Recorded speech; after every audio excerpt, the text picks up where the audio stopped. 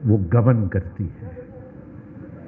لہذا جس کے پاس بروٹ فورس اور را پار ہے وہ اس کاسٹ کا برہمن ہے, اور جس کے پاس نہیں ہے he is relegated to the lowest rung of the triangle.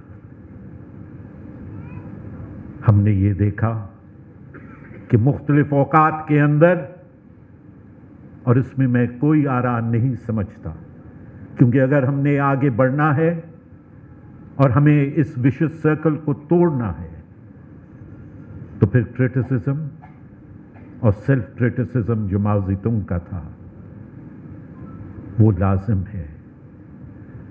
اس میں انفارچونیٹلی سیاسی جماعتوں کا بھی ایک رول رہا ہے. انہوں نے اپنے مفادات کی خاطر سول ملٹری یا ملٹری بیوروکریسی کا مختلف اوقات میں ساتھ دیا. بریف انٹروڈیوس تاریخ کے اندر ضرور آئے جب سیاسی جماعتوں نے یا سیاسی لیڈرشپ نے ریزسٹنس شو کرنے کی کوشش کی, لیکن they were wiped away to be only remembered by history. لیکن یہ سلسلہ جاری اور ساری رہا. کبھی سیاسی جماعتیں بنی حصہ, کبھی پاکستان کا ریلیجس رائٹ بنا حصہ, اور کبھی پاکستان کی جوڈیشری بنی اس کا حصہ. بہت سی ایسی ججمنٹس آئیں جنہوں نے مارشل لاء کو ویلیڈیٹ کیا. یہاں تک گئیں ججمنٹس کہ ملٹری ڈکٹیٹرز کو آئین کو امینڈ کرنے کی بھی پاور دے دی گئی. پھر ہم نے دیکھا کہ جب 58(2)B کو پارلیمان نے ختم کیا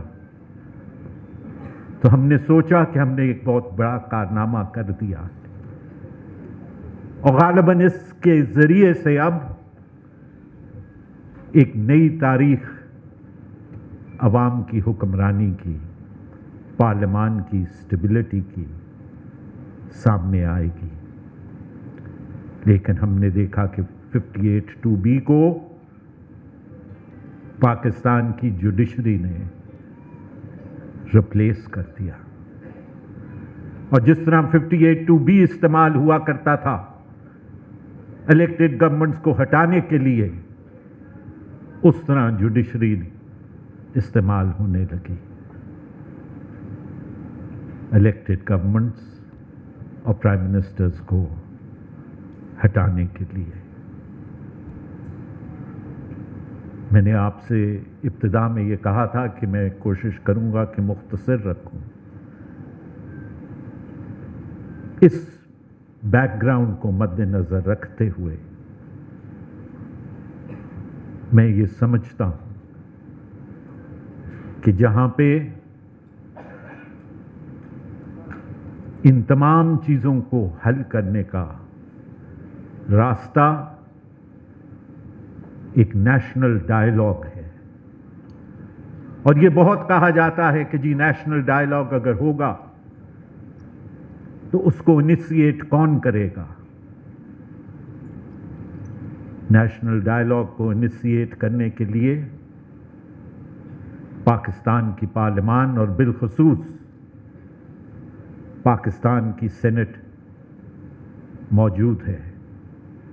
سینٹ جو ہے وہ ہاؤس آف دا فیڈریشن ہے, چاروں صوبوں کی اس میں ایکول ریپرزنٹیشن ہے, اور سینٹ کے اندر ایک نئی جو دوسری سینٹس یا دوسری پارلیمان کے اندر چیز موجود ہے وہ کمیٹی آف دا ہول ہے.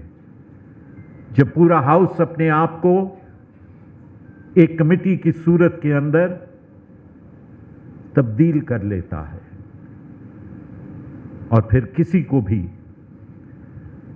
اس کمیٹی میں